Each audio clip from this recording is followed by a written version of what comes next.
बात नरेंद्र मोदी को इस बात का पता लग चुका है कि अगर जिस तरीके से बेरोजगारों की बात हो रही है, अगर इसी तरीके से रोडों का एक मोम अगर निकल गया रोड पे तो ईंट से ईंट हिला देंगे। अनुराग ठाकुर बेतली का लोटा है, उसको कोई ज्ञान नहीं है। इस तरह की गणेश पाल रखे बीजेपी वालों ने है। अभी ये जो राम मंदिर बना है इसके अंदर अति पिछड़ों को मठाधीश बनाए, इस नरेंद्र मोदी का चाल और चरित्र का पता चल जाएगा।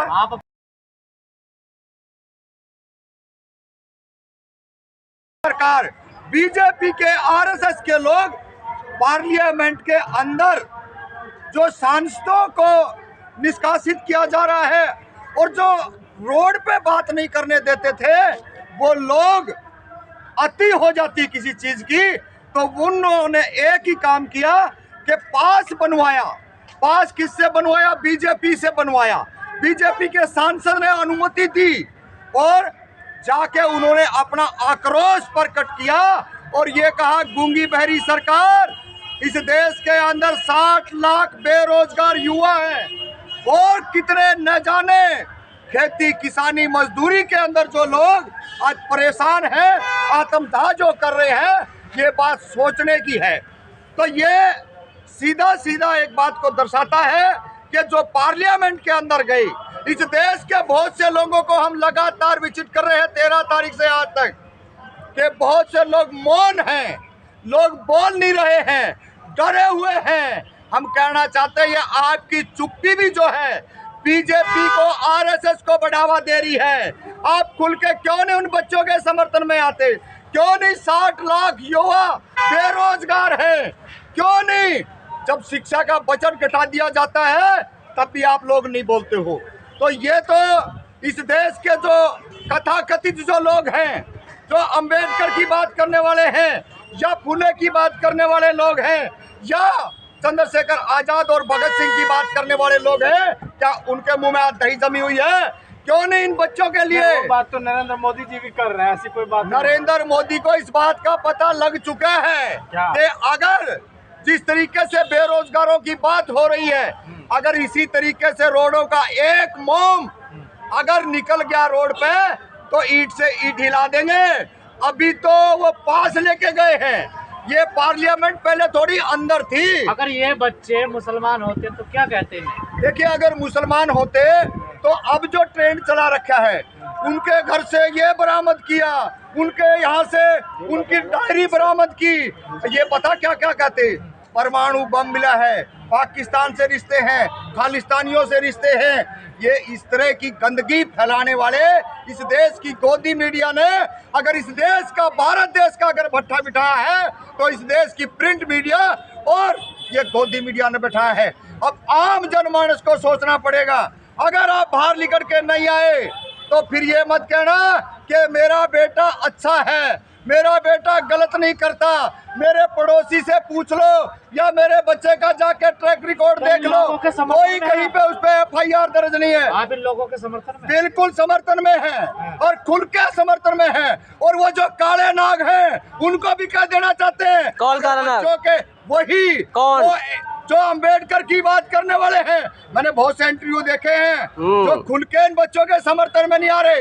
बच्चे कहते हैं कि हमारे साथ गैंग रेप हो गया, हमारे साथ मारपीट होगी, हमारी जो है बच्चों की डिग्रियां छीन ली। अरे भाई, आज जिन्हों बच्चों ने सबकी आवाज उठाई है पार्लियामेंट में, अपनी जान जोखिम में डाल करके वो वहां पहुंचे हैं, आज आप क्यों नहीं आ रहे हो? आज खुल के हर जन को आना चाहिए, हर छात्र को आना चाहिए, ताकि इस देश के अंदर ये तानाशाही सरकार को कानून इजाजत है। ये कानून बड़ा बढ़िया बन गया, जंतर मंतर के ऊपर। सुनिए, आज 19 तारीख है और बेरोजगार आंदोलन था। आज कानून इजाजत देता है संसद में? बिल्कुल देता है, बिल्कुल देता है, बिल्कुल देता है। भाई, जब आप जंतर मंतर पे बात नहीं करने दोगे, बेरोजगारों का आज आंदोलन था और ज्यादा नहीं कर, हमें 4 से 5 हजार लोग आने थे। पूरे बैनर पोस्टर जंतर मंतर पे लगाए गए और इस बेहुदा सरकार और सिस्टम ने आज उनका आंदोलन को कुचलने का काम करा है। ये देश का आम जनमानस समझ ले, जब पढ़े लिखे बच्चों की आवाज जंतर मंतर पर नहीं उठती है तो भैया पार्लियामेंट में घुसने का बिल्कुल रास्ता बनाना पड़ेगा। होने का तरीका नहीं लगता आपको? कोई फेमस नहीं, क्या फेमस है? 2014 से पहले तोड़कर आप घुसोगे? क्या कानून तोड़ा है? लीगल प्रोसीजर से गए हैं और अपनी बात कही है, बम लेके गए थे। संसद पे स्मोक अटैक हुआ है, आप इसे हल्के में ना ले। तमाम सोशल मीडिया पे लिख रहा है कि फांसी की सजा होनी चाहिए। AK-47 लेके गए थे, परमाणु बम बांध के गए थे वहाँ पे। अगर हमारी मंशा जितने गंदे ये हैं, अगर हमारी मानसिकता ये होती तो हम भैया बहुत कुछ लपीट के जाते वहाँ पे। लेकिन हमने इस गूंगे बहरों को, अंधों को, अपाहिजों को ये बताने के लिए वहाँ पे गए थे, आप देश की हालात को जान लो।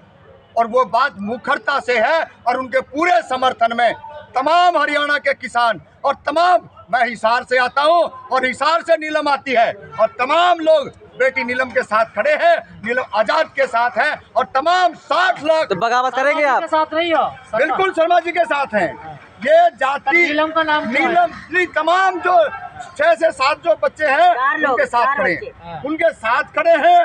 और आगे भी अगर पार्लियामेंट में मैं तो, मेरे को मौका नहीं मिला नहीं, मैं तो उनको कहा कूदने देता, हम खुद जाते। बगावत करेंगे? का कहना है कि ये कांग्रेस के भेजे हुए हैं। अनुराग ठाकुर बेतली का लोटा है, उसको कोई ज्ञान नहीं है। इस तरह की गणेश पाल रखे बीजेपी वालों ने। ये समझ लेना, इस देश का बेड़ा गर्क अगर किसी ने किया है तो यही लोग हैं अनुराग ठाकुर जैसे। तो मिल गया रोजगार इनको? हाँ, रोजगार मिला ना। नरेंद्र मोदी जी कभी भी नहीं बोला था। 1.5 साल में जुबान खोली थी किसान आंदोलन में, तीसरे दिन आ गया सांप की तरह से फकदे ही, और क्या कहा जांच चल रही है। और अभी तो देखिए इस देश के नालायक को आपको बताना चाह रहा हूँ। कौन नालायक? वो नालायक जो मुख्य दर्शक बन के देख रहे हैं। मोदी नालायक? वो जो मुख्य दर्शक बन के देख रहे हैं। कौन देख रहा है मुख्य दर्शक बन के? ये बात समझना पड़ेगा। प्रधानमंत्री की मजबूरी होगी है और प्रधानमंत्री ने आके बात अपनी रखी कि सब कुछ निगरानी में जांच चल रही है। और दूसरी बात है, शर्मा जी के बेटे से और वीडियो कॉल करके बताया जा रहा है, पेरेंट्सों से बात कराई जा रही है। ये कितना बड़ा मामला है। अगर वो आतंकवादी होते, अगर जिस तरीके से सांसदों ने पिटाई कुटाई करी है, मैं तो कहूँ इस देश के अंदर जो लोकसभा और राज्यसभा के स्पीकर अगर जिंदा है तो उनको पनिशमेंट मिलना चाहिए।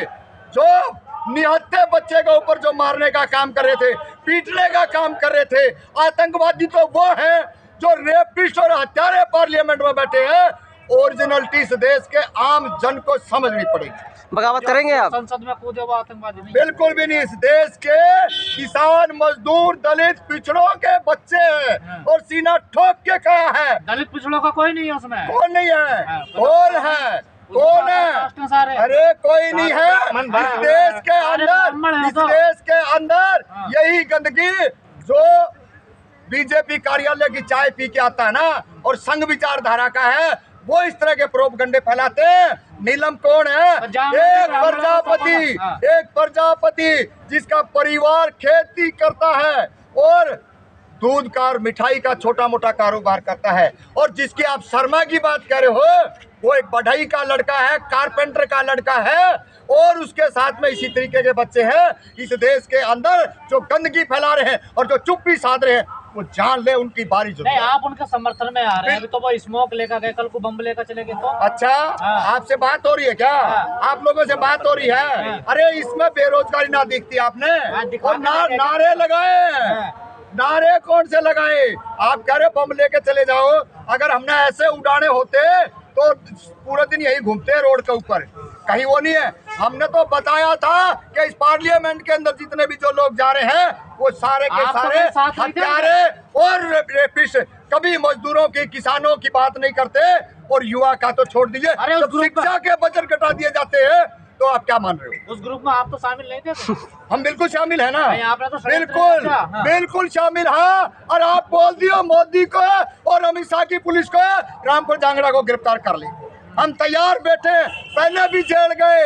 अरे ये कांग्रेसी कौन से दूध के धुले हैं? 19 जून 2014 को भूपेंद्र हुड्डा मुख्यमंत्री हरियाणा का था और जब काले झंडे दिखाने वाला हरियाणा में कांग्रेस को भगाने वाला अकेला ये रामपुर जांगड़ा था। कांग्रेस का पतन वहां से शुरू हुआ था और आज भी कांग्रेस सत्ता में नहीं आई। बीजेपी से पैसे ले लिए क्या? अरे हम क्यों बीजेपी से लेंगे? बीजेपी का तो इतना बुरा हाल है, जो पैसे ले रहे हैं उनके बच्चे आतंकवादी बन रहे हैं, बिट्टू बजरंगी बन रहा है, मोनू मानेसर बन रहा है। अब ईवीएम से कोई शिकायत नहीं। ईवीएम से शिकायत है? कौन कहता है ईवीएम से शिकायत नहीं है? और पूरी की पूरी शिकायत है ईवीएम से कि इस देश के अंदर जो ईवीएम बनाने वाले हैं, जब वहाँ पे ईवीएम से चुनाव नहीं होता तो भारत देश के अंदर ईवीएम से चुनाव नहीं होना चाहिए।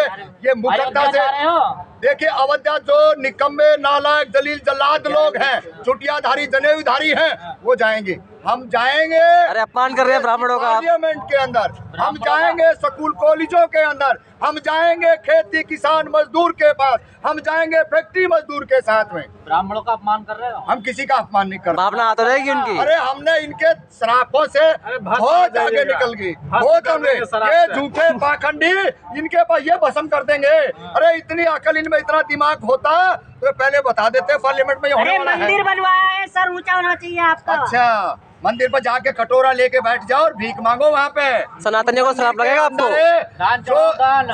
जो मंदिर जो बनवाने वाले लोग थे, आज उन्हीं को जाके पार्लियामेंट में आवाज देनी पड़ रही है। आप तो पिछड़े हैं, दान चढ़ाइए ना। अरे भाई, हमने बताया ना, जिसको जो बाबरी मस्जिद की पहली ईंट उखाड़ने वाले लोग थे, वही आज कहाँ खड़े हैं। वो जो मंदिर जो बना है उसके अंदर किस पांडे जी को बनाया है मठाधीश, ये तो समझना पड़ेगा उन लोगों को कि आपने इस देश का संविधान चाहिए या देश के अंदर शिक्षा रोजगार चाहिए। सनातनी पिछले भी मंदिरों में ट्रस्टी बनेंगे? बनना चाहिए, शूद्र विवाह बिल्कुल चाहिए, बनना चाहिए। और जब तक वो 5 मठ हैं, इन 5 मठों में से अगर वो हमारे को हिंदू मानते हैं तो चैलेंज के साथ कह रहा हूँ मैं हम 3 मठ हमने दे दो। अगर वो हमने हिंदू मानते हैं तो 3 मठ दे दो। और पहला एक ही मठ है, अभी ये जो राम मंदिर बना है, इसके अंदर अति पिछड़ों को मठाधीश बनाए। इस नरेंद्र मोदी का चाल और चरित्र का पता चल जाएगा। आप अपने आप को हिंदू मानते नहीं, हम हिंदू नहीं मानते। क्या मानते हो? हम इस देश के अंदर हिंदू नहीं हैं। हम जो है इस देश के किसान मजदूर दलित पिछड़े वंचित इस्लाम